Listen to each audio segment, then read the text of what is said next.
केला होता की अब्रू नुकसानीचा दावा ठोकला जाणार असं देखील होतं. त्याला आणखी एक 8 दिवसाची मुदत देतो असं हसन मुश्रीफ म्हणालेत परवा.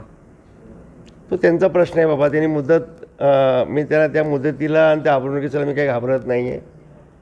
माझं मी प्रामाणिक काम करतो. अशा दाव्यांना मी कुठे मला वाटत नाही मी थारा देईन आणि मला काळजी करण्याची काही गरज नाही आहे.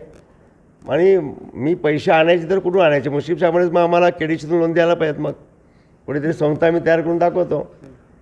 मग 200 कोटीचं लोन मागतो, 100 कोटी त्यांचा अपरोक्ष दाखवा त्यांना द्यायला लावतो. मग तसे पण त्यांनी एक कारखान्याला 200 करोड 700 करोड बघा तसं ऐकून आहे मी. त्यांना काय पेपर काही जास्त लागत नाहीत, क्लिअर कट जास्त.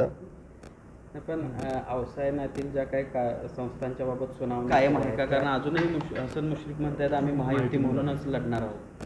नाही, हसन मुश्रीफ साहेब म्हणतात महायुती म्हणून, कारण महायुतीचा त्यांनी साहेबांनी कुठलाही नियम आणि अटीशर्ती पाळलेल्या नाही आहेत. भाजप मुक्त राष्ट्रवादी आणि काँग्रेस साहेबांनी पुढाकार घेतला. भाजप सोडून तिकडे प्रत्येक ठिकाणी त्यांनी आघाडी केली.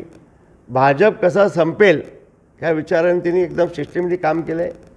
आणि एवढंच सांगेन की माझं मत वैयक्तिक, मी मुश्रीफ साहेबांसोबत कधीच जाऊ शकत नाही आणि मुश्रीफ मुक्त गोकुळ असाच मी सांगेन, एवढंच सांगू इच्छितो बस.